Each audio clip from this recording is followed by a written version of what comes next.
자, 여러분 안녕하세요. 여덟 번째 기업가정시행 기반 진로 수업을 시작하도록 하겠습니다. 저번에 사업계획서 PPT 발표 자료를 본 적이 있죠. 그거를 사실 발표 자료를 하기 전에 사업계획서를 문서에다 작업을 해야 되고요. 이 계획서에 있는 내용을 가지고 그 PPT로 옮기는 작업을 하는 거거든요. 2010년도에 여러분 선배가 이 대회에 나가서 지식경제부 장관상을 받았던 창업 아이템이에요. 저번하고 똑같아요. 그래서 이 친구가 지금 현재 부산에 있는 고등학교 선생님이 됐죠. 2010년도에 발표한 내용입니다. 기억나실 거예요. 전환 감시 모니터, 컴퓨터 수업에서 학생이 수업을 집중하게 만들고 퇴실 시에 본체 전환을 확실히 이끌 수 있는 모니터라고 해서 창업 사업명이 있는 거고요. 자, 동아마이스 고등학교에 입학할 때는 특성화고였지만 졸업할 때는 마이숙으로 졸업한 여러분 선배입니다. 자, 그렇게 시작을 해요. 그러니까 제목이 먼저 나와 있어요. 그쵸? 물론 대회 양식마다 조금씩 달라지는 그런 부분이 있어요. 자, 이렇게 첫 장이 나와 있고요. 그리고 유의사항은 대회 양식마다 다 다릅니다. 그래서 이런 내용이 있으니까 주의해서 해야 되는 거고요. A4 용지 10장을 넘지 않게 작성하라고 얘기하면 2장 해도 상관없고 3장 해도 상관이 없어요. 그렇지만 기본적으로 10장을 채우지 않는다는 얘기는 쓸 얘기가 없다는 뜻이거든요. 만약에 저 같으면 10쪽이 넘지 않게 작성하라고 얘기하면 10쪽 채울 거예요. 근데 쓸 내용이 없는데 불리고 하면 오히려 짜증날 수도 있어요. 그래서 전문가는 할 얘기가 굉장히 많은데 할 얘기를 10페이지 이내에 압축해서 할 수 있는 부분이 있는 거고요. 글자 크기 11포인트, 줄 간격 이런 거 꼭 지켜주셔야 되는 부분이에요. 자, 그 다음 3페이지 넘어가 볼게요. 자, 로고가 있어요. 그 로고는 저번에 한번 설명을 했었죠. 소가 무럭무럭 크라. 그리고 소크라테스처럼 이성적인 철학을 가지고 있으라. 그리고 소가 온순한 동물이니까 성실한 동물처럼 소가 무럭무럭 크라. 이런 의미고요. 실제 이 학생은 도메인을 등록을 해서 사업을 했던 친구입니다. 고등학교 다닐 때. 자, 그 의미를 적었는데 기억나시나요? 적을 수 있는 방법이 이렇게 뭐뭐 함, 의미 임, 선정함 이렇게 되어 있는 걸 뭐라고 얘기했죠? 개조식. 소설처럼 쓰시면 안 된다. 왜? 심사위원이 읽는데 짜증날 수도 있어요. 그리고 어, 이거를 굉장히 중요한 부분이 있어요. 여러분, 뭐 소니가 지금은 많이 예전과 같은 엄청 세계적인 기업은 아니지만 물론 지금도 세계적인 기업인 맞아요. 그렇지만 지금 우리가 소니를 제가 왜 예를 들었냐면요. 소크라테스가 어때요? 받침이 없죠. 소크라. 그쵸? 그래서 소니도 받침이 없어요. 그리고 나쁜 뜻이 하나도 없거든요. 그래서 너무 글자가 길어도 안 되고요. 발음하기 쉬운 거. 그리고 다른 나라에 가서 나쁜 뜻이 들어가지 않는 이름을 짓는 것도 굉장히 좋은 방법 중에 하나예요. 예를 들어서 스페인의 GM 자동차가 노바라는 자동차를 이름을 걸어놓고 그 자동차를 판 적이 있어요. 근데 안 팔렸죠. 이유는 노가 아니라는 뜻이죠. 바는 스페인어로 고라는 뜻이에요. 그래서 노바는 가지 않는다. 가지 않는 차를 당연히 살 사람이 없겠죠. 이름 짓는 게 굉장히 뜻도 굉장히 중요한 부분이에요. 자, 사업 내용은 이 친구가 특허 출원도 했었고요. 컴퓨터 수업에서 학생들이 수업에 집중을 안 하니까 수업 집중하고 있는지랑 수업 종료에 컴퓨터가 꺼졌는지를 쉽게 알 수 있는 모니터를 개발을 했었던 부분이에요. 아주 간단하게 했죠. 자, 요거 하기 전에 또 하나 말씀을 드릴게요. 한글. 여러분, 여기 보세요. 딱 들으쓰기가 딱 들어오고 있는 상황이죠. 잠깐만요. 녹화가 제대로 되어 있는지 한번 확인을 해볼게요. 자, 녹화 제대로 되어가고 있고요. 여기 보시게 되면요. 자, 됐어요. 어, 들으쓰기가 깔끔하게 되어 있고요. 제목 들어가고 들어쓰기 돼 있어요. 그쵸? 근데 여러분 아래 한글 하는 친구들 보면 여기다가 엔터 이렇게 치시잖아요. 그러면 안 돼요. 왜냐면 보기가 굉장히 읽기도 하고 편집하기도 힘들거든요. 자, 어떻게 하는지 알려드릴게요. 블락 설정하고 여기에 보면 원하는 글자. 이 친구도 아마 그렇게 한 것 같긴 한데 아닌 것 같네요. 자, 여기 보면 이렇게 블락을 들여쓰기 하는 방법이 있어요. 그쵸? 이렇게 들여쓰기 하는 방법을 가지고 사용을 할 수가 있어요. 이거 지워볼게요. 자, 이거 지우고 이런 식으로 한 번에 회기를 할 수가 있죠. 들여쓰기를 여러분이 배워서 쓰시면 나중에 상당히 깔끔하게 자, 밑에 있는 줄 보이시죠? 이렇게 이동이 돼서 맞춰서 하게 되면 엔터 쳐서 스페이스바 누를 이유가 없어요. 그렇죠? 자, 이렇게 되어 있고요. 자, 4페이지 넘어가 볼게요. 창업, 요건 다 기억이 나실 거예요. IT 분야고, 그때 당시에 자택 주소로 했었고, 공장 규모는 학교장 허락을 받고, 컴퓨터 조립 판매, 인쇄 서비스까지 같이 했었던 거였고요. 창업 동기가 들어갔었죠. 중요한 내용 이렇게 빨간색 글자로 했고요. 그 다음에 글자만 있는 것보다 이렇게 사진이 같이 들어가 있는 게 좋아요. 그죠? 왜요? 이 모니터 뒤에서 몰래 게임을 하고 있는 친구가 있었고, 그 다음에 수업이 다 끝나고 나서 컴퓨터가 제대로 안 꺼지면 전력 낭비가 굉장히 심해요. 그래서 이걸 쓰면 뭐가 좋다? 그게 바로 기대 효과예요. 기대 효과를 적게 되는 부분이고요. 이건 저번 시간에 다 설명을 했기 때문에 굉장히 짧게 넘어갈게요. 특성, 특징, 특성이 뭐라고 얘기했죠? 스페셜라이즈드 된 거. 특성이 대부분 장점이기도 하지만 특성은 특별한 점이에요. 특징이 특별한 점이잖아요. 그죠? 특별한 성격이 특성이에요. 그래서 여러분 이거를 잘 착각하지 마시고 남들이 없는 거를 내가 갖고 있다. 이 특성이 되는 부분이에요. 그죠? 그래서 이런 부분 친환경 제품이고 타겟도 어떤 타겟을 두고 자 이렇게 돼 있어요. 그리고 이 모니터를 뭐 LG나 삼성에 비해서 파는 건 쉽지 않죠. 그래서 특허 출원을 해서 이 특허를 누군가가 대기업이 사가지고 갈 수 있게끔 유도하는 것도 굉장히 좋은 방법이고요. 기억나시죠? 비전, 그쵸? 비전과 미션 굉장히 중요하다고 얘기를 했어요. 자, 목표가 있고요. 어떤 회사에 목표를 하겠다. 이 친구는 고등학교 때 IT 국제 자격증도 땄어요. 실스코 자격증이고요.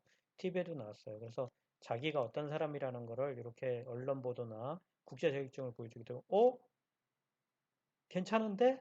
이런 것들이 그 일종의 인정을 하고 들어가는 게 굉장히 중요해요. 그래서 어디서 상 받은 친구야? 그러면 얘 잘할 거야 라는 막연한 기대감이 생기잖아요. 그래서 여러분 스펙도 굉장히 중요한 부분이에요. 실력을 처음 보는 사람은 실력을 어떻게 알아요? 그러니까 자격증이나 성적이나 그리고 이 친구의 스펙이나 이런 걸 보면 믿어도 되겠구나라는 느낌이 오잖아요. 자, 경영 전략 보시고요. 뭐 고객을 VIP처럼 생각하고 불만을 철저히 해결하는 회사다. 이렇게 되어 있고요. 창업 아이템 내용, 용도는 어떤 용도로 쓰겠다. 감시용이고 전원 차단되었는지 확인하고 이거 기억나시죠? 시제품 학생이 직접 만들었던 거. 자, 특징은 이런 특징이 있다. 다른 회사와 다르게 뭐 파란색 LED가 들어오면 컴퓨터 본체 전원이 켜졌다라는 뜻이다. 이런 것들을 쓰게 되는 거고 장점은 다른 회사보다 좋은 점이에요. 이 제품이 어떤 점이 좋은지를 얘기를 하는 거고 핵심 기술은 이 아이디어를 개발할 때 정말 구현을 어떤 식으로 하고 있는지 이게 가장 핵심 기술이라는 거죠. 그래서 지금 도면하고 만드는 방법까지 사진을 다 찍었어요. 그렇죠? 지금 현재 원리까지 하고 있고요. 시제품 제작하는 거. STP 기억나시죠? STP 분석 들어갔고요. 자, STP 분석은 아이템 분석이 들어갔어요. 근데 물론 마케팅 분석에 관련된 내용도 같이 들어가지만 일반적으로 STP 분석, 포피 분석, 포피 믹스는 다 그 마케팅 쪽이지만 아이템 분석이라고 하니까 STP 분석을 이 학생이 집어넣었던 그런 상황이 되는 거고요. 계속 넘어갈게요. 수업 기억나시죠? 여러분 저 위드랑에 댓글 달았던 거 보니까 다 스펠링 잘못 쓴 친구들 굉장히 많아요. 수압은 SWOT예요. P가 아니라. 그쵸? 그리고 기회나 이협은 뭐예요? 바로 외부에 의해서 만들어진 거라 사실은 피해 가야지 이거를 뭐 정면 돌파할 수 있는 방법은 없어요. 그쵸? 또 이협은 피해가고 기회는 살리고 약점은요, 극복하고요. 강점은 살리고. 여러분, 진로도 똑같아요. 그쵸? 자, 특허 검색하는데 어디 있다고요? 키프리스 검색을 해보니까 전혀 이런 관련된 특허가 없다라는 것을 발견을 했었고요. 상품의 현황, 특허 여부, 그 다음에 마케팅 방법, 2010년도에 이 친구 발표를 했으니까 이런 식으로 해서 창업 축제나 아니면 부스 운영, 도메인 쇼핑몰 구축, 당시에는 쇼핑몰이 있었어요. 그리고 이 친구 신문에 나왔던 거 굉장히 많이 있었죠. 신문. 그리고 시장 규모도요, 느낌 아닌가가 아니라 여기 웹사이트에 근거한 통계청 사이트면 더 좋고요. 믿을 수 있는 사이트에서 아, 다른 회사가 이 정도 팔았으니까 우리도 시장 규모가 이 정도 될 거라고 예측을 할 수가 있겠죠. 그리고 ABC 경쟁사 현황이 있고 우리 회사가 있는데 어떤 점이 좋은지 다른 회사보다 나쁘면 우리께 사업이 안 될 가능성이 많으니까 비교 분석을 하는 거예요.